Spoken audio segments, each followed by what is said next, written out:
Ya, isu dia bukan nombor 20 orang. Jadi isu dia ialah 20 tu relatif. Kalau kita lihat yang garis panduan Kementerian Kesihatan ialah pertama penjarakan sosial.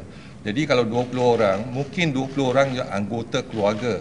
Jadi keluarga contohnya dengan anak, dengan cucu contohnya mungkin jumlah ahli keluarga tu 20 orang.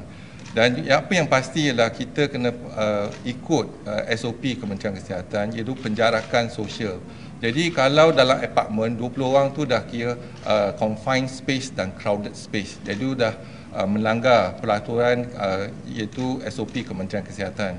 Jadi apa yang penting ialah dalam tempoh masa tersebut yang penting penjarakan.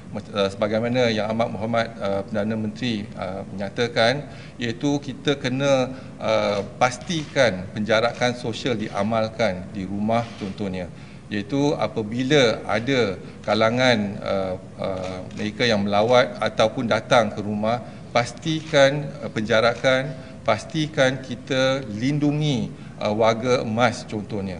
Jadi tak ada salam, tak ada cium-cium, dan juga pastikan penjarakan tu 1 meter. Dan kita boleh amalkan sebelum masuk rumah, cuci tangan dulu, guna sabun ataupun guna hand sanitizer. Jadi nombor tu ialah relatif, iaitu bergantung pada rumah kita. Kalau apartmen kita kecil, jadi tak ada, kita bukan kata 20 orang. Jadi kita kena lihat bagaimana kita kena buat staggered appointment ataupun staggered visiting daripada keluarga kita. Yang kita katakan ialah ahli keluarga. Kita bukan katakan pelawat datang ke rumah. Kita tak menggalakkan perhimpunan, kita tak menggalakkan pelawat-pelawat datang ke rumah. Tetapi yang ni ahli keluarga. Ahli keluarga ada yang 10 orang, ada yang 15 orang, ada yang 20 orang. Walaupun ahli keluarga, pastikan kita lindungi warga emas, iaitu ibu bapa kita ataupun nenek dan atuk kita.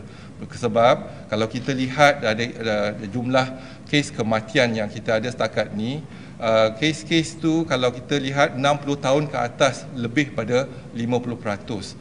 Dan kalau mereka ada kencing manis darah tinggi ataupun penyakit NCD, jumlah kematian tu ialah 85% dan ke atas. Jadi kalau kita tahu data-data tersebut, kita pastikan kita melindungi warga emas, ibu bapa kita dan juga nenek dan atuk kita. Jadi kalau kita balik, pastikan yang kita kena basuh tangan dan juga penjarakan tersebut. Jadi kalau kita tak dapat mengamalkan penjarakan, adalah lebih baik untuk kita kurangkan untuk kita melawat ataupun balik kampung contohnya.